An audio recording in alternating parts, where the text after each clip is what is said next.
Homosexuality. Is it simply misunderstood?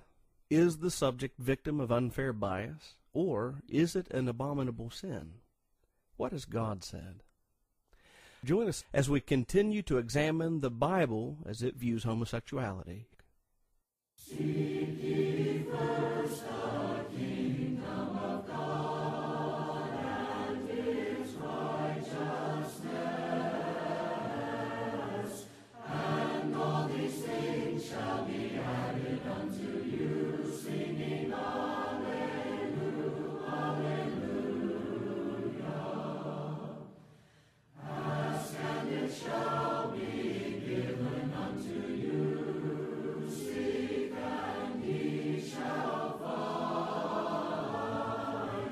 Knock and the door shall be opened unto you, singing Alleluia, Alleluia.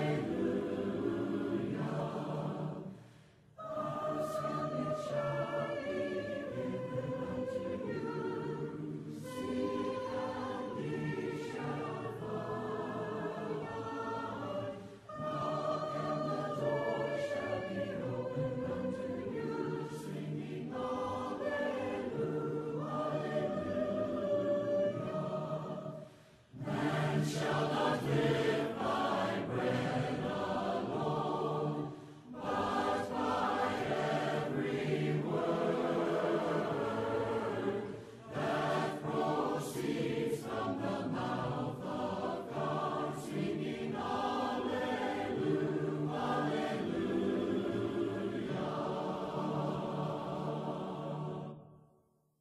Hi, friends. This is Aaron Vion, evangelist of the Fredericktown Church of Christ. As we mentioned in the introduction, we're going to continue examining the Bible's view of homosexuality in our lesson. In our first lesson, we discussed some thoughts concerning sexual relations and marriage as God has designed it. One man for one woman for life. And we came to the conclusion from the Bible and its evidence that according to the Bible, marriage is to be between a husband, a man, and a wife, a woman. And according to Hebrews 13, verse 4, any sexual relationship outside of that union is adultery or fornication, which is sin. Galatians chapter 5, 19 through 21, 1 Corinthians 6, 9 and 10, regardless of whether it is heterosexual, homosexual, bestial, or whatever. We also discussed for a little while the nature of procreation and came to the conclusion that homosexuality is not natural, inasmuch as that God had designed man and woman in such a way that they were to be fruitful and multiply and fill the earth and subdue it, according to Genesis chapter 1 and verse 28. And we realized that it is impossible for two men to conceive and have a child, and likewise it is impossible for two women to conceive together. It requires the seed of the male and the egg of the female in order for there to be procreation. Romans chapter 1 and verses 26 and 27 says this about homosexuality. For this reason God gave them up to vile passions, for even their women exchanged the natural use for what is against nature. Likewise also the men, leaving the natural use of the woman, burned in their lust for one another, men with men, committing what is shameful, and receiving in themselves the penalty of their error, which was due. And then we discussed the law of Moses and the New Testament law of Christ, and realized that according to Leviticus 18 verse 22 and Leviticus 20 and verse 13, that the law of Moses did in fact condemn homosexuality. And in the New Testament, Romans chapter 1 and 24 through 27, and also 1 Corinthians chapter 6 verses 9 and 10, likewise condemn homosexuality. So as you can see, this is a very, very serious topic. But do understand that we do not say these things in any hateful way or any malicious way. We have love for the souls of those who may be embroiled in this type of thing, and all we hope to do is to enlighten the hearer, the listener today, concerning the will of God as it pertains to the subject of homosexuality. Now with that said, let us now consider some arguments that people will make in an effort to approve of homosexuality from the Scriptures. Let us talk about Sodom and Gomorrah for just a moment. Now, to many Bible students, there is no greater example of God's distaste for homosexuality than what you will read about in the account of Sodom and Gomorrah. But there are those who are in favor of homosexuality, and they claim that from that same Scripture that actually loving and committed homosexuals are not who God had in mind. Well, what does the passage say? Let's consider Genesis chapter 19 and verse 5. And they called to Lot and said to him, Where are the men who came to you tonight? Bring them out to us that we may know them carnally. Now, to know in this sense means to have sexual relations with. We could compare that to Genesis 4 and verse 1, when it says that Adam knew his wife Eve, and she conceived and bore a son named Cain. Or Matthew chapter 1 and verse 25, in which Joseph did not know Mary until after Jesus was born. Now, the word carnally was not in the original manuscript. It was added by the translators, but it well conveys the meaning. Now, this verse is dealing with the aspect of homosexual rape. On that point, a fellow by the name of Justin R. Cannon, who wrote a work titled The Bible, Christianity, and Homosexuality, said, To use this story to condemn loving and committed homosexual couples is unfounded and truly stretching this story outside of its historical framework. As Jeffrey S. Silker wrote, David's sin of adultery with Bathsheba does not make all heterosexual expression sinful, end quote. Well, let me tell you something, friends. God never prohibited sexual relations between a man and a woman as long as they were married. Hebrews 13, verse 4. In fact, God instituted the relationship of marriage between a man and a woman. Genesis 2, verse 24. Now, David and Bathsheba sinned, not because they were heterosexual, but because they committed adultery. On the other hand, God did prohibit all homosexual relations, Leviticus 18, verse 22, and Leviticus 20, verse 13. Therefore, all homosexual relations are sin no matter what. To come to a conclusion justifying homosexuality by making the point David's sin of adultery with Bathsheba does not make all heterosexual expressions sinful is a little bit like saying the sin of a man visiting a prostitute does not make all fornication and adultery sinful, or the sin of a man robbing a bank does not make all stealing sinful, or the sin of a man being a serial killer does not make all murder sinful. Obviously, not all heterosexual relationships are sinful, and of course we're talking about actual sexual union, as long as they are in the sanctity of a God-ordained marriage, but all other heterosexual relationships are condemned. And being that a heterosexual marriage is the only sexual union endorsed by God, everything else is sin, including all homosexuality. Leviticus 18, verse 22, Leviticus 20, verse 13, Romans chapter 1, 24 through 27, and 1 Corinthians chapter 6, verses 9 and 10, just to name a few passages. Now, friends, that's the Old and New Testament alike. That means the entire Bible is against it. Regardless of whether or not those men in Sodom were homosexual rapists, they were homosexuals nonetheless. And as we've been able to find out, there is nowhere in Scripture that homosexuality has been approved of, either in marriage or outside of marriage. Now, there's more we'd like to say, but before we go on, let us consider the hymn, None of Self and All of Thee, and then we'll return with more. Oh, the bitter pain and sorrow that a time could ever be, when I proudly said to Jesus, all of self and none of thee, all of self and none of thee, all of self and none of thee, when I proudly said to Jesus, all of self and none of thee. Yet he found me, I beheld him, bleeding on the cursed tree, and my wistful heart set faint me, some of self and some of thee, some of self and some of thee, some of self and some of thee, and my wistful heart set faint me, some of self and some of thee. Day by day his tender mercy, healing, helping, full and free, brought me lower while I whispered, less of self and more of thee, less of self and more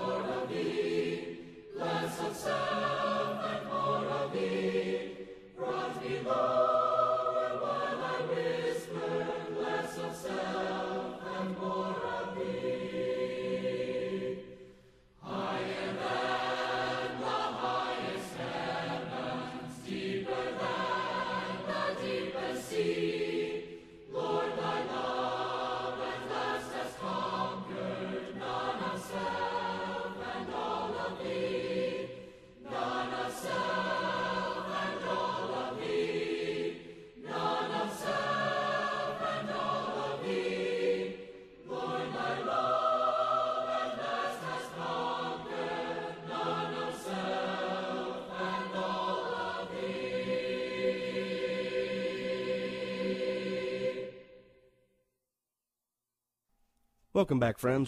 We are continuing to examine the Bible's view of homosexuality. Before the song that we just shared together, we were discussing Genesis chapter 19 and verse 5 with regard to Lot and the men of the city of Sodom. Another Old Testament passage that is often under view by some pro-homosexuality advocates is Judges 19 verse 22, which says, "As they were enjoying themselves, suddenly certain men of the city, perverted men, surrounded the house and beat on the door. They spoke to the master of the house, the old man, saying, 'Bring out the man who came to your house, that we may know him carnally.'" Well, as in the case of Genesis 19 and verse 5, to know in this sense means to have sexual relations with. And as with Genesis 19 and verse 5, the word carnally was not in the original manuscript. It was added by the translators, but it does well convey the meaning. Now, these men were called, in the New King James Version, perverted men, or a perverse lot, New Revised Standard Version, or sex perverts, the Living Bible says, or sexual perverts, today's English version says. It's important to note that these men were actually considered to be perverts before and without the act of homosexual rape here in Judges 19 verse 22. That is significant. Now let's consider 1 Kings 14 verse 24, another passage that is often under view. It says, "And there were also perverted persons in the land. They did according to all the abominations of the nations which the Lord had cast out before the children of Israel." Notice how various English-speaking Bibles renders the expression perverted persons. It's called sodomites in the King James Version, American Standard Version, the Darby Bible, and the Amplified Bible. Homosexuality in the Living Bible. They're called male cult prostitutes in the New American Standard Bible, the Revised Standard Version, and also the Amplified Bible. Male temple prostitutes in the New Revised Standard Version. Male shrine prostitutes in the New International Version. And male and female shrine prostitutes in the New Living Translation. The pro-homosexual theorizer would argue that the only sin referred to here in 1 Kings 14 verse 24 was homosexual prostitution, but that a loving and committed homosexual relationship is not banned. That's like saying that the only sin referred to in Matthew 5:27 and 28, which states that if a man looks at a woman to lust for her, has already committed adultery with her in his heart.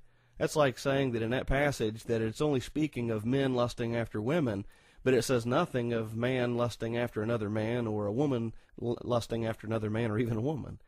How ridiculous. Obviously, all lusting is sinful outside of a lawful marriage between a man and a woman. 1 Corinthians 7 verses 1 and 2 indicate that very plainly.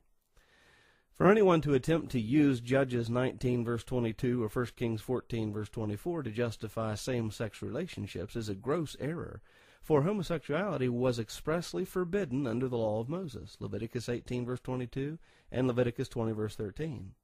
Where is the scriptural proof that these two passages divinely encourage homosexual relationships? There is no such proof. Thus, if homosexuality is approved by God, friends, it'll have to be proven from some other Bible passage, for these two passages grant no divine approval. Now, with regard to homosexual prostitution, I think it's important that we take a few minutes to talk about some original terms that the Bible had used in its original writing, so that we can understand what God had in mind concerning homosexuality. Was he only condemning homosexual prostitution or homosexuality altogether? Now, there are two key Greek terms that are often used with regard to homosexual prostitution, but it's also with reference to homosexuality as well. Now, in the Greek, for men, the term is pornos, and for women, the term is porne. Now, in the literal sense, pornos means a man who prostitutes his body to another's lust for hire, a male prostitute, according to Thayer's Greek-English lexicon of the New Testament. And porne means a woman who sells her body for sexual uses, according to Thayer. That's what it means in the literal sense. But the terms are also used in the general or universal sense. Pornos can mean also a man who indulges in unlawful sexual intercourse, a fornicator, according to Thayer's. Or as Vine's Expository Dictionary of Old and New Testament Words puts it, a man who indulges in fornication, a fornicator. And according to Thayer, in the general universal sense, porne means any woman indulging in unlawful sexual intercourse, whether for gain or for lust. Now, to claim that God only condemns homosexual prostitution, but not a loving and committed homosexual relationship, is to be ignorant of the Bible's usage of pornos and porne. Whether homosexual or heterosexual, whether men or women, whether for hire or for pleasure, pornos and porne is fornication. The Greek sources, Thayer's Greek-English Lexicon of the New Testament and Vine's Expository Dictionary of Old and New Testament Words, are valuable for both the Septuagint Old Testament, which is the Greek version of the Old Testament, and the Greek New Testament, prove that pornos and porne is used in both a literal and general sense. Both are condemned. Now, friends, there's more that we'd like to share with you, but first let us pause to consider the hymn, "Guide Me, O Thou Great Jehovah," and then we'll return. Guide me, O thou great Jehovah, pilgrim through this barren land. I am weak, but thou art mighty. Hold me with thy powerful hand. Bread of heaven, feed me till I want no more.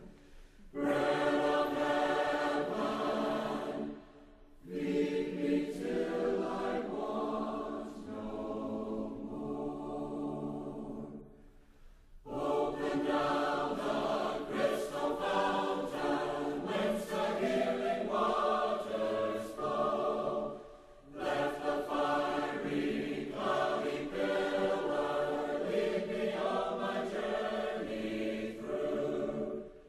Strong deliverer, be thou still my strength and shield. Strong deliverer, be thou still my strength and shield. When I tread the verge of Jordan, bid my anxious fears subside. Bear me through the swelling current, let me safe on Canaan's side. Songs of praises I will ever give to thee. Songs of praises I will ever give to thee. Welcome back, friends, and we're glad that you joined us for our study as we examine how the Bible views homosexuality. This is our second lesson, and we've discussed quite a bit of information. As far as what we've been able to find so far, the Bible does not speak in any way approvingly of homosexuality, but we're still seeking answers to find out whether or not that God approves of it in some way, shape, or form. In this last section of this particular lesson, I'd like to draw your attention to David and Jonathan. Yes, poor David and Jonathan have been dragged into the homosexual debate lately. Many pro-homosexuality advocates would argue that an example of a loving and committed homosexual relationship is seen in the relationship of David and Jonathan. And of course the history of their love for each other is found in 1 Samuel chapter 18, verses 1 and 3, and chapter 20, verse 17, 2 Samuel 1, verse 26. And of course, God approved of their relationship, that is true. But that relationship was not a homosexual one, not to mention the fact that had it been, then God would have been a hypocrite since he condemned homosexuality under the law of Moses, Leviticus 18:33 and 20:13. Such is obviously not the case. When considering those passages referring to David and Jonathan's relationship, there is nothing in any of those verses that suggests that they were homosexual. Let's read them together. In 1 Samuel chapter 18 and verse 1, it says, "And it was so, when he had finished speaking to Saul, that the soul of Jonathan was knit to the soul of David, and Jonathan loved him as his own soul." In verse 3 it says, "Then Jonathan and David made a covenant, because he loved him as his own soul." In chapter 20 of 1 Samuel, in verse 17, it says, "And Jonathan again caused David to vow, because he loved him, for he loved him as his own soul." In 2 Samuel chapter 1 and verse 26, after Jonathan had been killed in battle, David gave this moving comment about his fallen comrade and best friend. In verse 25 it says, "How the mighty have fallen in the midst of battle. Jonathan was slain in your high places." Verse 26 says, "I am distressed for you, my brother Jonathan. You have been very pleasant to me. Your love to me was wonderful, surpassing the love of women." Again, as we consider those passages referring to David and Jonathan's relationship, there's nothing in any of those verses that suggests that they were homosexual. All because two men have a love for each other does not necessitate that they are gay. In fact, to suggest that David and Jonathan had to be homosexual, as some assume, suggests that two people, whether men or women, cannot have a deep, affectionate relationship unless it involves sexual desire. How absurd. Think of what that would mean. Sons who deeply love their fathers would have no choice. They'd have to be gay. And daughters who deeply love their mothers would have no choice. They'd have to be lesbian, and so on. Obviously, such a conclusion flies in the face of sanity and reason. Someone may ask, but what about that passage in 2 Samuel chapter 1 and verse 26, where it says that Jonathan's love for David surpassed the love of women? Well, friends, in truth, it may refer to the level of affection at which women typically love, that love wherewith they love their husbands or children, for their affections are usually more vehement and ardent than men's, according to Matthew Poole in his commentary. Or it may refer to an affection that was greater and purer than the fleshly natural desire for the opposite sex. I guess the question I would like to ask our pro-homosexual advocates is, where is the scriptural evidence that it meant that Jonathan had the hots for David? Such evidence does not exist. Someone may ask, what about 1 Samuel 20 and verse 41, where it says that they kissed one another? All right, let's read that passage and see what it says. Now as soon as the lad had gone, David arose from the place toward the south, fell on his face to the ground, and bowed down 3 times. And they kissed one another, and they wept together, but David more so. Now I've got a question. Yes, they kissed one another. But what kind of kiss was it? Was it sexual? Did they kiss on the lips? Did they, as some people would call it, French kiss? Or was the kiss a brotherly kiss? Pro-homosexual advocates insist that this means they're gay. Where is your scriptural proof that their kissing was homosexual kissing?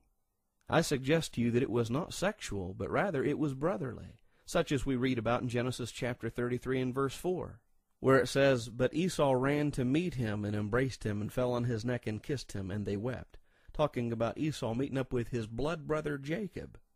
Yes, they kissed and they wept, just like David and Jonathan. Was Esau and Jacob also gay? Or was it just brotherly?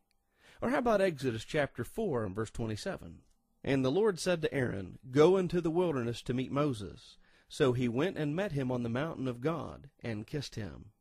Now, does the fact that Aaron kissed his physical blood brother Moses an indicator that he was gay, or was it a brotherly kiss? Or how about Acts chapter 20 and verse 37? After Paul had given his final comments to the Ephesian elders who met him at Miletus, in verse 36 it says, And when he had said these things, he knelt down and prayed with them all. Verse 37 says, Then they all wept freely and fell on Paul's neck and kissed him. Well, now, does that mean that they're all gay? Or does it mean that they were kissing him in a brotherly way? It is quite evident from the context of Genesis 33 verse 4, Exodus 4:27, Acts 20 verse 37, and yes, 1 Samuel 20 verse 41 with regard to David and Jonathan, that the kissing that they engaged in was purely brotherly and had nothing to do whatsoever with homosexuality. In light of the context of each passage regarding David and Jonathan's relationship, it is quite obvious that they had a deep, affectionate, brotherly, best friend relationship, but there is no evidence at all that they had a sexual desire for each other. In fact, one has to pencil that into the text to come to that conclusion. On the other hand, there is ample scriptural evidence that David had heterosexual desire for women. 1 Samuel 25:39 through 43, 2 Samuel 11:1 through 5, and so on. Friends, if you have ever had a best friend that you would gladly die for, who was so knit to your soul that they were closer to you than a sibling or even parents, and that is possible, Proverbs 18 verse 24, then you can grasp the true nature of David and Jonathan's relationship. Thus, to try to prove that homosexuality is approved of God by this example is folly. And indeed it is. Only a carnal mind, particularly those who seek to justify homosexuality, would conclude that David and Jonathan had a homosexual relationship. How pathetic. You know, in Isaiah 5:20, it says, Woe to those who call evil good and good evil, who put darkness for light and light for darkness, who put bitter for sweet and sweet for bitter.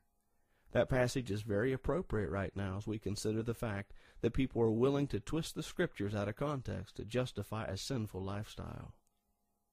Now, there's one last point we'd like to make before we close our lesson this morning.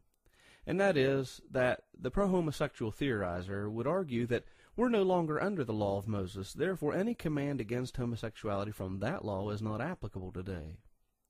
Well, it's true that we are no longer under the law of Moses. Matthew 5:17 and 18, Luke 24:44, Ephesians 2, verse 15, Colossians 2:14 through 17, 2 Corinthians 3, verses 1 through 18, and so on and so forth.